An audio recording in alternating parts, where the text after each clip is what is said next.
Oke, Assalamualaikum warahmatullahi wabarakatuh. Jadi Waalaikumsalam warahmatullahi wabarakatuh. di sini kami kelompok satu dengan saya Muhammad Romadhoni Al-Bukhari dan rekan saya Putri Zahra Panjustiawati.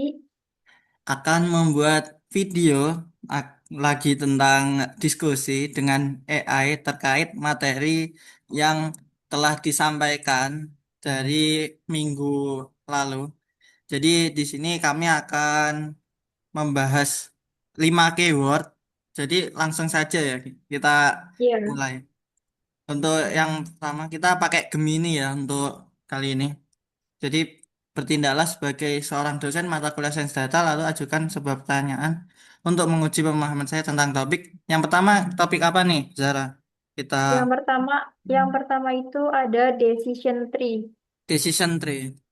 Ini Ya, decision tree kita sudah pernah bahas belum? Belum ya? belum, Oh belum. Aman ya berarti ya. Yang kita nanti akan bahas itu belum pernah kita bahas yang lalu ya. belum. Oke, Aman. aman. Kita kirim ya. Oke.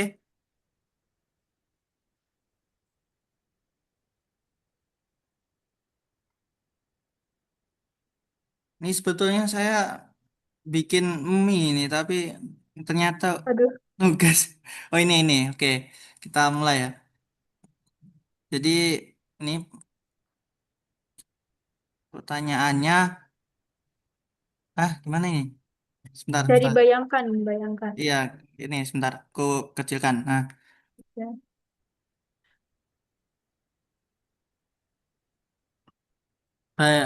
bayangkan kita sedang membangun sebuah model decision tree untuk mengklasifikasikan apakah seorang nasabah bank akan gagal bayar pinjaman atau tidak.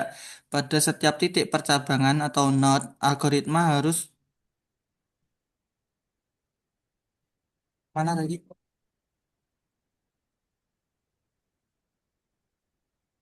Pada setiap titik percabangan atau node, algoritma harus memilih fitur terbaik, misalnya pendapatan, riwayat kredit, atau usia untuk memisahkan data.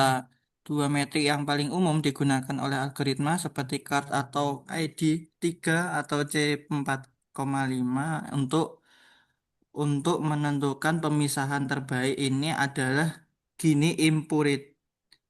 Gini impurity dan information gain atau entropi. Pertanyaannya, pertanyaannya secara konseptual apa perbedaan utama antara Gini impurity dan information gain? Selain itu, dari segi komputasi, mengapa algoritma tertentu seperti CART lebih memilih menggunakan Gini impurity sebagai metrik bawaannya atau default dibandingkan entropi? Ini mana Kak?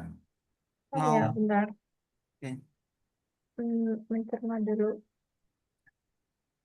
Ini Secara berarti bahas konseptual tentang apa? algoritma. Kenapa? Iya. Kalau Itu pertanyaan yang pertama ditanya mengenai perbedaan utama antara Gini impurity sama hmm, information. Ya. information gain, ya, Kalau Gini impurity itu berfokus pada probabilitas salah klasifikasi gitu. oke. Oh, oh, Terus kalau information gain itu berfokus pada ketidakakuratan informasi. Jadi perbedaannya itu sih kalau dari aku. kalau dari aku apa ya? Kalau gini input itu ada, ini kalau aku ada filosofinya itu kayak kita Hmm, kalau gini input itu algoritma yang eh, seberapa sering kita salah tebak jika kita melempar dadu kan itu nanti berdasarkan komposisi data saat ini. Tapi kalau yang entropi itu berapa banyak informasi tambahan yang kita dapatkan dengan melakukan percabangan ini. Gitu. Gimana ya berarti?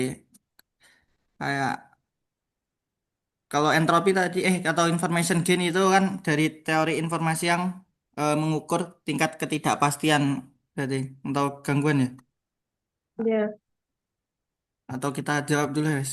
Kayak Coba. gini impurity itu adalah Gimana tadi Kak? Pakai jawaban aja Kalau katanya lebih dari aku, jelas. dia berfokus pada probabilitas salah klasifikasi. Probabilitas salah Klasifikasi. klasifikasi. Kalau information gain. Dia berfokus pada ketidakakuratan atau ketidakpastian informasi.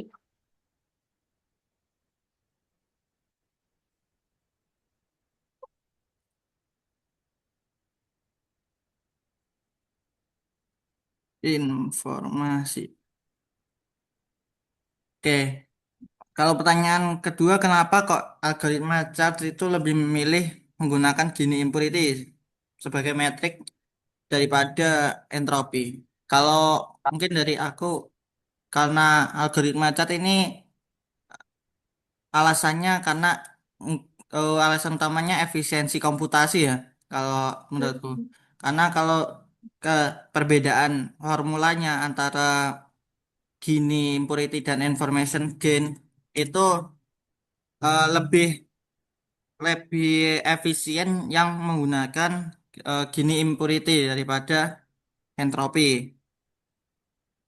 Lalu mungkin kayak operasi algoritmanya si entropi ini kayak gara-gara kayak formula dasarnya itu rumit, dia lebih mahal dan akhirnya eh, menjadi perhitungan daripada yang Gini impurity. Bagaimana menurut Zahra? Oh, iya ya sama. Jadi kayak kesimpulannya kena alasan utama pilih pilih itu karena efisiensi waktu sama daya hitungnya ya. Oh ya, mana tadi karena eh, dari Zahra? Efisiensi waktu Oh ya, dan daya hitung si waktu, daya hitung, sama apalagi tadi yang kamu bilang komputasi, ya. sama dan formula dasarnya. Gitu aja gimana? Nanti biar kita bahas Ya, bersama AI. Oke, oke. ini agak lama ya, atau aku rubah yang fast aja ya, jangan yang oke.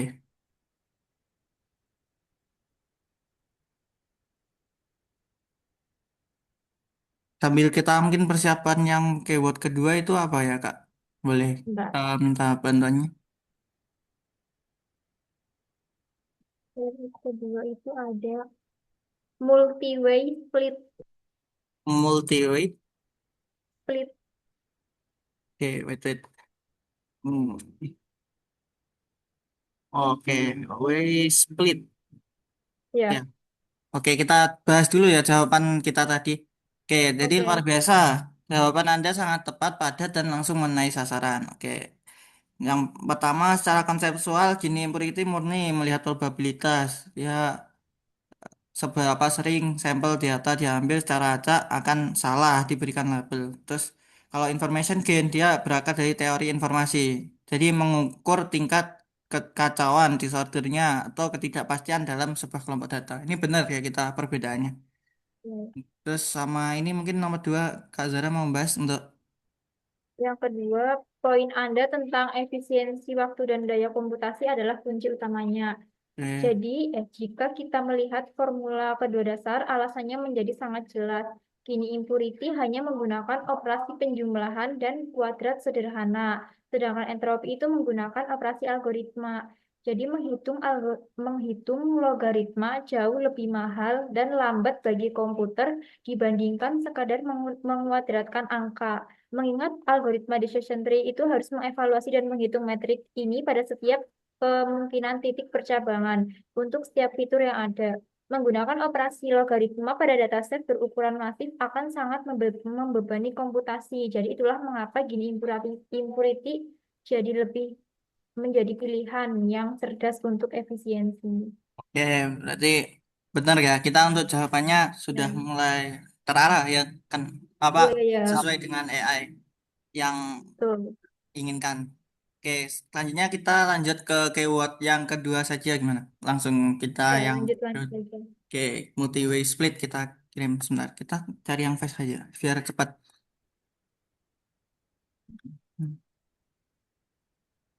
Nah, oke. Untuk kedua kita nih. Ini langsung langsung pertanyaan kayak kelihatannya ini kayak nggak yang cerita tadi. Jadi dalam implementasi algoritma decision tree seperti C4,5 apa resiko utama atau kelemahan yang muncul jika kita selalu sering menggunakan multi-way split pada fitur yang memiliki sangat banyak kategori unik atau kardinalitas tinggi. Dan secara intuitif, mengapa metrik information gain cenderung tergoda atau bias untuk memilih fitur dengan banyak kategori tersebut dibandingkan fitur biner. Oke, silakan dianalisis. Saya ingin melihat Anda menghubungkan struktur pohon dengan validitas modelnya. Ini kita untuk apa ya, keyword ini lebih banyak ke arah analisis ya daripada studi kasus yang kemarin. Sama Ya. aja sih, kayak tapi lebih ke teori kita. Kalau tadi pertanyaannya berarti resiko utama atau kelemahan yang muncul ke- ketika sering melakukan multi-way split yang memiliki banyak kategori. Oke, mungkin kalau dari aku kita resiko utamanya adalah overfitting ya, yang mungkin Iya. pernah kita bahas di pertemuan video yang lalu. Jadi Hmm. nanti modelnya itu terlalu banyak menciptakan cabang yang spesifik. Jadi menghafal data trainingnya itu gagal untuk melakukan generasi pada data yang baru. Oke, mungkin boleh saya aku tulis atau gimana? Boleh, Atau boleh. Zara Langsung ada tulis aja. tambahan? Enggak, kalau dari aku juga sama. Kelemahannya itu overfitting. Ya, oke, berarti Risiko, risiko. Bukan.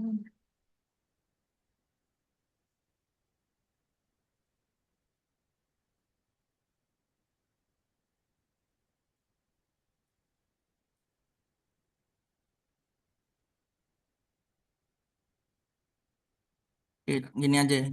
Untuk dan secara intuitif mengapa metric information gain cenderung bias untuk memilih fitur yang banyak kategori tersebut mana? Mungkin dari Kak Zara dulu kalau pertanyaan kedua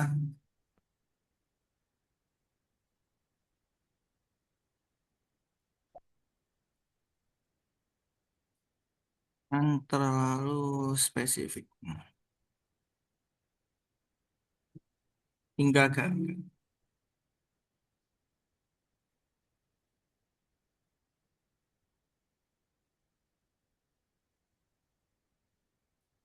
Oke. Kalau pertanyaan kedua mungkin dari Kak Zara dulu atau mana?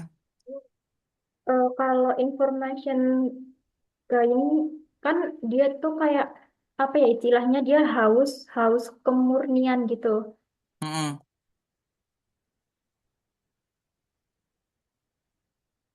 Jadi kenapa cenderung kemurnian apa ini data ya berarti kemurnian Kemurnian aja sih. oh kemurnian aja. Mungkin kalau Iya. dari aku ada kayak dia itu hmm, ya karena dia tadi lebih haus kemurnian akhirnya dia itu melakukan fragmentasi data atau bahasanya membagi datanya itu ke kelompok-kelompok yang sangat kecil gitu. Jadi biar Oh. dia gara-gara ingin memurnikan itu, jadi dia melakukan pembagian tadi, pemurnian dan Hmm. menjadikan membagi data ke kelompok kecil. Oke, mungkin ada tambahan lagi dari Kak Mungkin Zara. tambahan lagi itu jalan pintasnya salah. Jalan pintas yang salah. Soalnya kan kalau fitur dengan banyak kategori unik memberikan kepastian yang skip. Itu aja tadi. Jalan pintas yang salah. Oke, oke. Kalau kalau kita tadi nanti bahas C4,5 ya nanti. Iya, iya. Oke, berarti kalau ini kan dari tadi sempat disinggung ya, tapi nanti karena kita mau bahas keywordnya, tadi sepertinya kita kirim dulu gak sih untuk jawaban kali ini. Iya. Nanti biar kebahas di keywordnya. Oke, kita bahas ya. Untuk jawaban kita itu tepat sekali.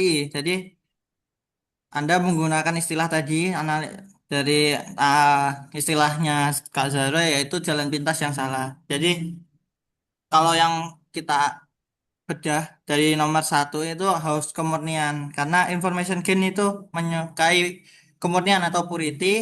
Jadi jika sebuah fitur memiliki banyak kategori unik, algoritma bisa membuat tadi yang namanya multi-way split atau keyword yang kita bahas itu ya. Jadi di setiap cabang itu sampai hanya berisi satu baris data.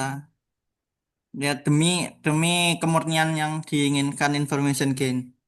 Terus untuk yang Hmm. kedua mungkin Kak Zara mau bahas? Dua ada kegagalan generalisasi. Ketika data baru itu masuk dengan kategori yang tidak ada di training, bahan tersebut akan bingung karena cabangnya terlalu spesifik. Inilah alasan mengapa model kita ini menjadi nggak guna di dunia nyata. Karena dia ini terlalu ahli dalam melihat detail kecil atau noise, tapi buta terhadap pola yang besar. Oke. Oke. Karena kita tahu information gain algoritma C4.5 penulis identik memperkenalkan metrik modifikasi untuk menghukum fitur yang terlalu banyak tabang. Oke, berarti nanti ini kita bahas. Oke, mungkin langsung ke eh, topik yang ketiga, Iya, keyword di yang top ketiga. ketiga Kita ini ada binary split. binary split. Iya, Gimana tulisannya? Gini nggak? Bentar. iya, Gini. iya benar. Iya, Oke, kita, nah, kita bahas konteks dulu ya. Kalau binary split ini, jika kita memiliki fitur kategorikal dengan banyak label, misalnya warna merah, hijau, biru, kuning, algoritma tidak membuat empat cabang sekaligus.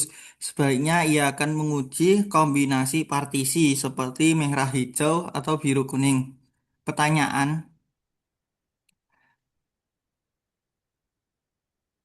bentar.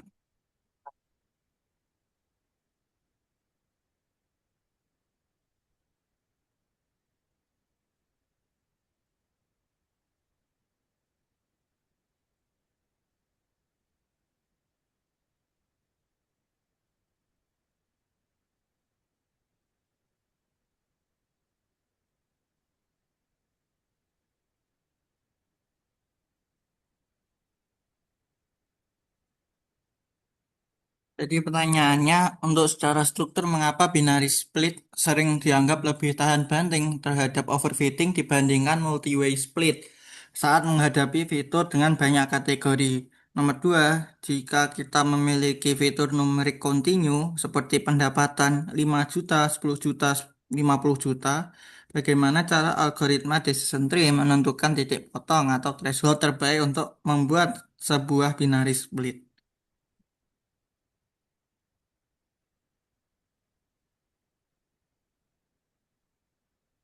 Oke.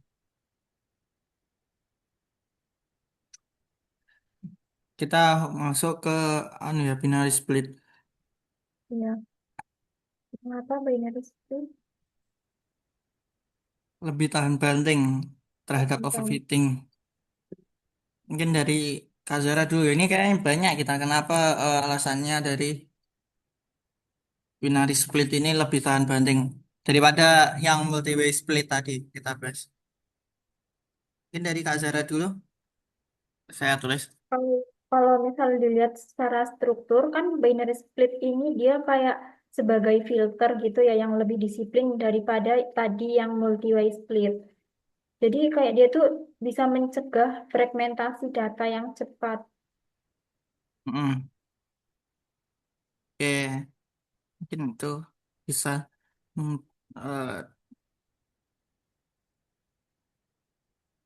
Kalau dari aku, ini kita bandingkan antara multiway sama binary ya. Jadi kalau kedalaman dan lebarnya itu beda. Kayak multiway split ini eh, menghasilkan kayak yang lebih lebar tapi tidak terlalu dalam.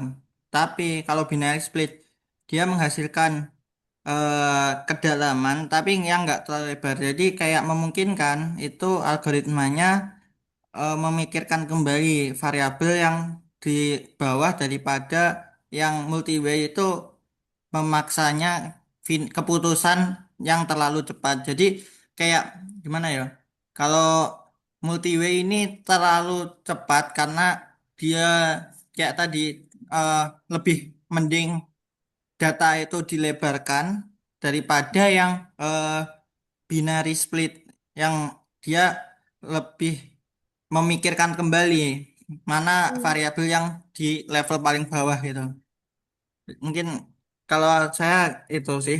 Kalau Kak Zara ada tambahan nggak? Enggak deh, cukup itu aja.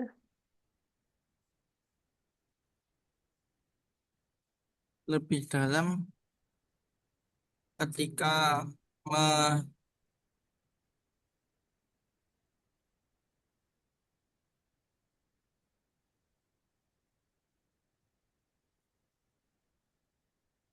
Oke, mungkin ini aja ya atau ada tambahan lagi. Udah. Udah, Mungkin nomor dua saja kita langsung jawab. Ya, kalau kita punya fitur numerik, bagaimana decision tree menentukan titik potong untuk membuat sebuah binary split?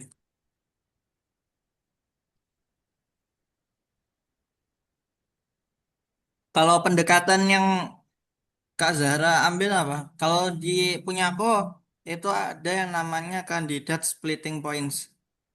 itu gimana? Yang itu bagaimana caranya decision tree itu menentukan titik potongnya. Kalau Kak Zahra Hmm, gimana? Kalau Loh, aku ada brute force namanya. Jadi dia kan ada langkah-langkahnya gitu. Dia dibagi jadi sama-sama. empat Terus tapi gimana langkah. kalau Oh, langkahnya Kak Zahra? Mungkin kita langkahnya yang ada pertama perbedaan itu, nih. yang pertama Mm-mm. diurutkan dulu kan angkanya dari yang terkecil ke yang terbesar. Iya, betul Terus betul. yang kedua dicari titik tengahnya antara angka-angka itu. Misalnya Mm-mm. antara 5 juta sampai 10 juta kan titik tengahnya itu ada di 7,5. Mm. Nah, lalu yang ketiga itu dites satu-satu.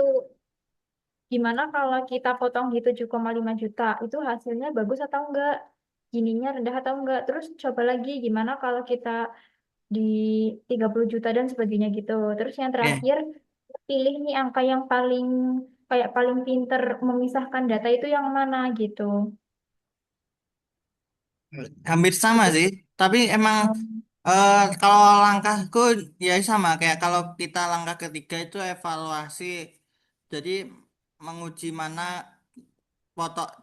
calon titik potong yang seperti yang disebutkan Kak Zara tadi untuk mm-mm. digunakan seperti kayak gini impurity atau information gain tadi. Jadi apakah yang 7,5 juta ini lebih memberikan yang lebih murni atau yang 30 juta itu yang lebih baik gitu.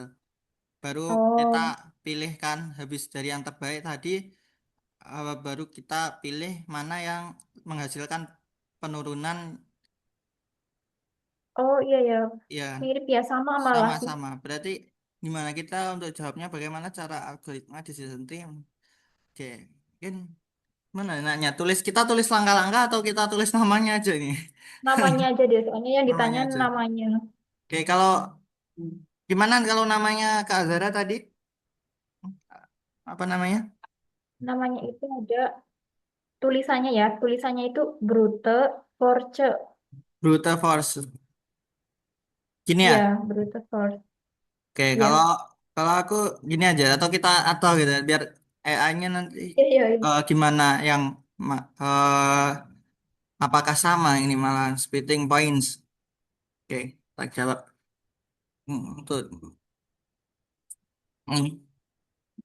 Oke, kita bahas ya. Mungkin dari Kak Zara dulu nih, ke nomor satu. Nomor satu, kita sudah benar karena multi-way split itu melakukan pembagian kekuasaan yang terlalu drastis di satu node, sehingga sisa data di setiap cabang itu menjadi sangat sedikit. Akibatnya, statistik di cabang tersebut tidak lagi kuat untuk membuat keputusan berikutnya.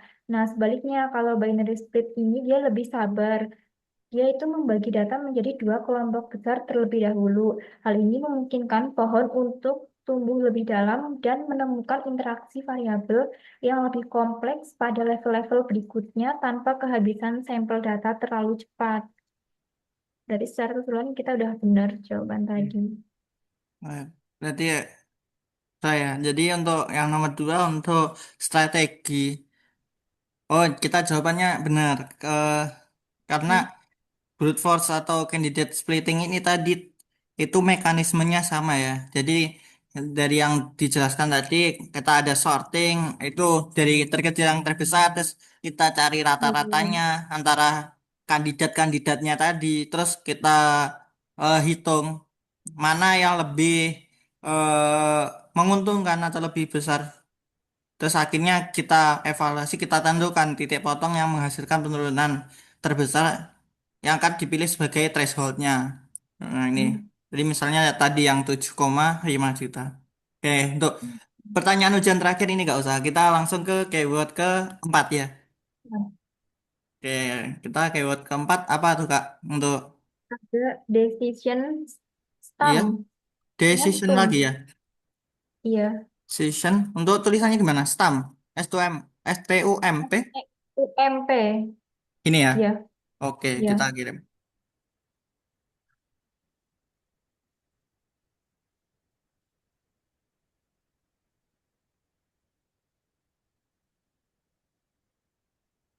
Oke, jadi ini untuk pertanyaannya kita langsung aja.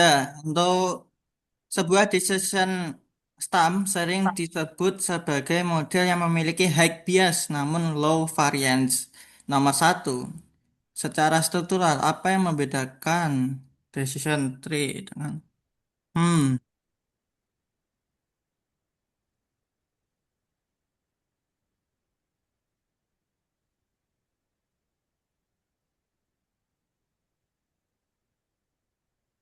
seperti Apa tadi? seperti card dan mengapa struktur ini membuatnya hampir mustahil untuk mengalami overfitting. Nomor dua, dalam konteks algoritma boosting, mengapa kita justru sengaja menggunakan banyak pendengar yang lemah seperti decision stem ini daripada menggunakan satu decision tree yang sangat cerdas dan dalam. Oke, untuk pertanyaannya agak kompleks ini. Pertama ditanya tentang perbedaan ya. Oke, ya. Ini kita 10 menit lagi waktunya. Masih cukup Hmm. untuk membahas insya Allah. Untuk dua pertanyaan nanti pembahasannya di video selanjutnya. Untuk pertama itu apa? Kita membahas perbedaannya. Ya, kalau secara struktur ya ini. Hmm. Kalau stam ini tuh ibaratnya kayak pohon yang cacat karena dia itu punya satu tingkat aja. Jadi Gimana? dia itu Gimana? Seperti eh, pohon pohon cacat karena cacat. dia itu ya Oh, karena dia cuma punya satu tingkat aja. oh, oke Iya, oke jadi tuh dia cuma boleh melakukan satu kali split atau satu pertanyaan, lalu langsung ngasih keputusan gitu. oke.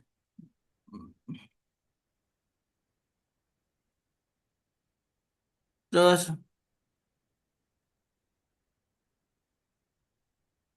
Terus apa lagi tuh? terus kenapa Kenapa? dia hampir mustahil untuk mengalami overfitting? Karena decision stem itu kan dia memiliki high bias, namun namun low variance itu ya yang tadi termasuk ke pernyataannya. Jadi kalau low variance itu eh, dia itu hmm, strukturnya kan sangat sederhana. Jadi dia tidak Mm-mm. dia mempunyai cukup ruang untuk Iya, iya, untuk menghafal mengatur. noise atau detail kecil dalam data latih. Jadi untuk Iya juga. pencegahan overfittingnya tadi karena modelnya ketika model itu terlalu fleksibel sehingga mengikuti pola random atau noise karena stem itu juga membelah data satu kali seperti yang tadi Kak Zara sebutkan ya. Ya, Berarti kalau kalau gini gimana jawabannya? Ketika model terlalu fleksibel sehingga hanya mengikuti pola random. Ini membuatnya hampir mustahil memiliki overfitting. Hmm, bener gak ya? benar sih benar. Eh, sih, Hem- hampir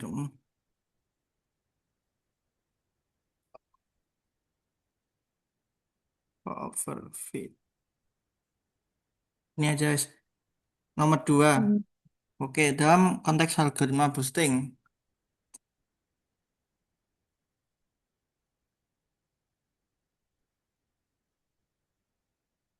Kalau dari aku mungkin alasannya itu adalah strategi koreksinya itu bertahap.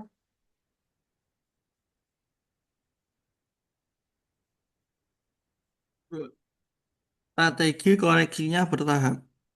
Ya,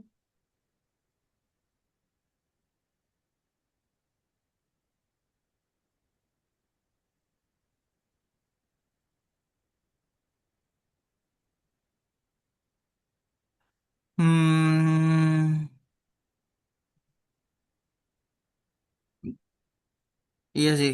Sama kalau dari aku kayak dia itu seperti menggunakan itu titik-titik kecil daripada yang satu kuas besar. Karena titik-titik kecil itu dia mengambil membentuk garis keputusan yang kompleks secara bertahap tadi ya benar-benar iya. tanpa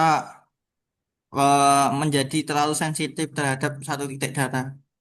Jadi Hmm. karena tadi mana pertanyaannya? Oke, dan menggunakan konsep eh, titik-titik data kecil daripada eh, titik data yang besar karena agar tidak menjadi terlalu sensitif terhadap data titik data ekstrim. Ini sih Kak. Mungkin ada tambahan dari Kak Zara. Udah cukup. Kita bahas langsung ya, mumpung ada waktu Mas Yan. Iya. Oke, ini kita bahas. Oke, jadi oke, itu sangat menggelitik tapi oke. Istilah akademisnya weak learner ya, sama kayak pertanyaan yang kedua ya. Jadi untuk Hmm. pertanyaan pertama, kita ini benar karena decision stem hanya melakukan satu kali split, satu internal kode dan dua leaf nodes. Jadi high biasnya karena hanya bisa bertanya satu hal, apakah usianya 30, model ini terlalu sederhana menangkap pola yang rumit. Jadi, ia punya prasangka yang kuat bahwa hanya satu fitur yang penting. Dan low variance, mengapa mustahil overfitting? Karena strukturnya sangat kaku. Jadi, overfitting kan terjadi karena modelnya fleksibel. Nah, stam ini tidak punya ruang kayak tadi yang kita jawab ya. Jadi, atau pola acak dalam data. Dia hanya melihat garis besar yang sangat kasar. Oke, mungkin dari nomor dua Kak Zara. Kalau nomor dua, poin Anda tentang koreksi bertahap adalah inti dari ensemble learning. Mm-mm. Ini ada langsung ke koreksi aja ya, koreksi Iya, kesalahan. Tiap stam berikutnya akan dipaksa untuk fokus pada data yang salah diklasifikasikan oleh stam sebelumnya.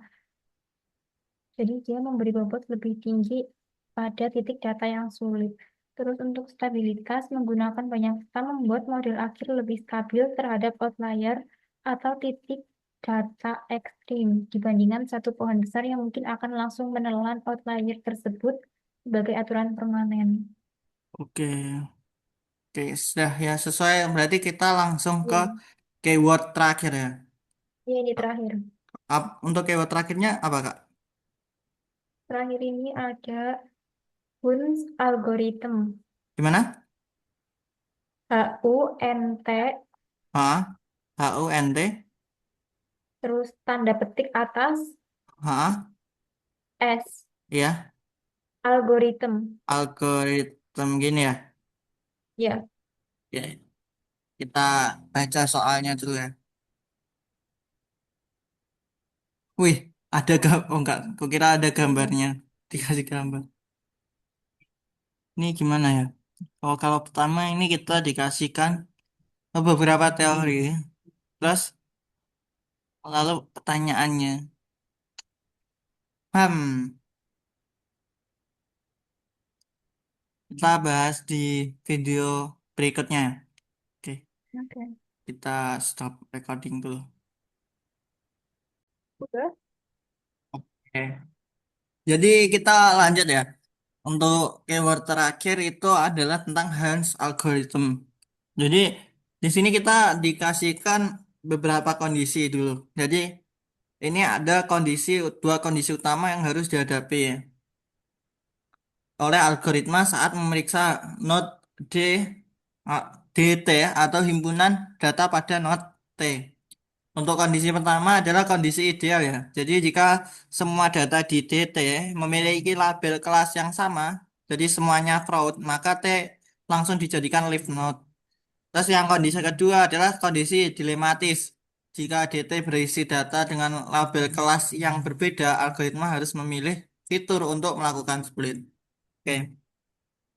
Oke, dari Kak Zara mungkin dari pertanyaannya. Pertanyaannya, apa yang dilakukan oleh Hunt algoritma jika Mm-mm. dalam proses rekursifnya ia bertemu dengan sebuah node yang kosong? Kalau dari aku, kalau ada cabang yang kosong, Mm-mm. algoritmanya itu dia tetap harus memberikan label supaya pohonnya itu nggak menggantung gitu. Caranya node tersebut itu langsung dijadikan leaf node atau leaf node dan labelnya itu meminjam kelas mayoritas dari pairnya, Mana gimana? Pelan-pelan nggak? Pelan-pelan nggak? Ya, ya. Jadi algoritma harus tetap menghasilkan label. Iya kan? memberikan Oh, memberikan. memberikan label Mm-mm. agar pohonnya itu tidak menggantung. Oke. Jadi kayak eh hmm. Jadi node-nya tetap dijadikan leaf node gitu ya. Ya, jadi node-nya dijadikan leaf node, terus labelnya itu pinjem kelas dari mayoritas pairnya. Oke, sebentar sebentar. Ada nge-lag nih, nge-lag. Nah, leaf node. Tuh, nge-lag. Nah, leaf node, node-nya tetap Dan dijadikan leaf node dan ya, labelnya mm-mm. meminjam kelas mayoritas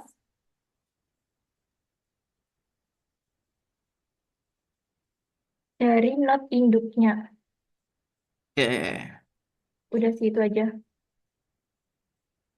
Label kelas yang diberikan kelas mayoritas dari parent node-nya atau node induk. Jadi kalau logikanya kita jika tidak punya data di cabang tersebut, jadi tebakan terbaiknya adalah mengikuti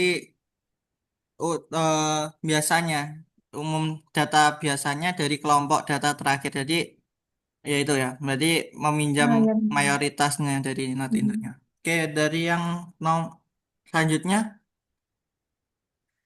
eh itu jika semua data di node nilai fitur identik tapi memiliki label kelas yang berbeda. Nih, mungkin dari Kak Zara Bentar atau lagi baca. oh ya. Kalau jika nilai fiturnya identik tapi memiliki label kelas yang berbeda, hmm, Jadi algoritmanya nggak bisa ngelakuin split lagi nggak sih? Algoritmanya tidak bisa oh lagi ya, melakukan split. algoritmanya tidak bisa melakukan split. Jadi karena Iya, dia itu tidak ada fitur yang tersisa untuk membedakan ya, iya.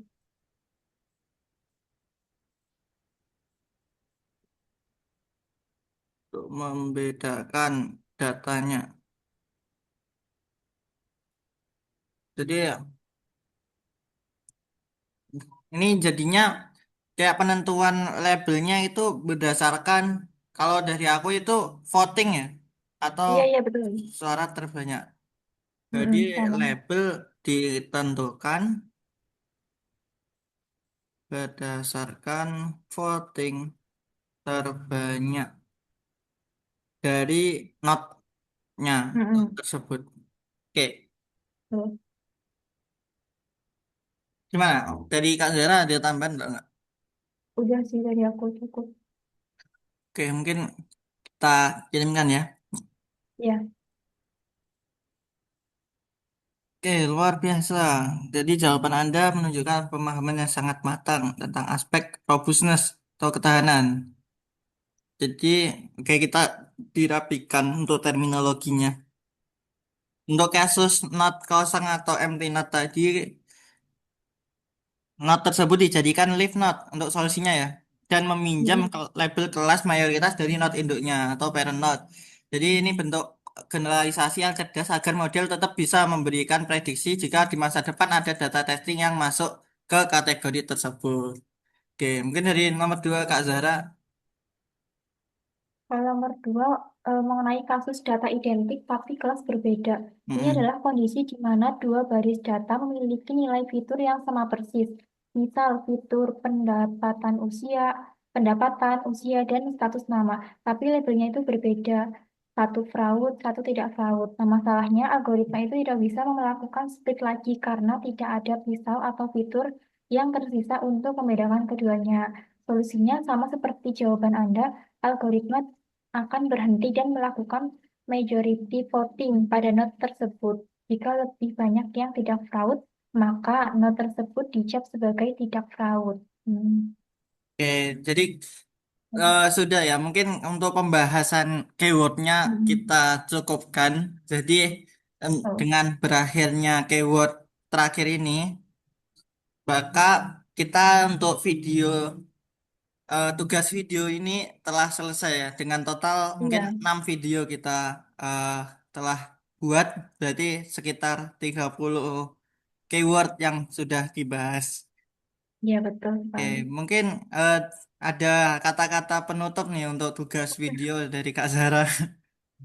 Aduh, nggak ada kalau dari aku. Oke, mungkin Mungkin ini hmm, aja sih kalau minta maaf aja kalau dari kita salah atau kurang tepat gitu dalam menjawab iya, pertanyaan yang diberikan AI. Karena oke. sama-sama belajar ya. Iya sama karena kita juga di sini modelnya juga diskusi atau kita juga masih Iya, mempelajari hal-hal yang baru. Jadi terkadang kita juga tidak luput dari kesalahan. Kami mohon maaf yang sebesar-besarnya. Mungkin ke para betul. penonton atau ke Pak dosen Pak Utomo. Iya kan? Iya, iya. Oke. Oke, mungkin terima kasih atas perhatiannya. Cukup dari kami. Sekian. Assalamualaikum warahmatullahi wabarakatuh. Waalaikumsalam warahmatullahi wabarakatuh.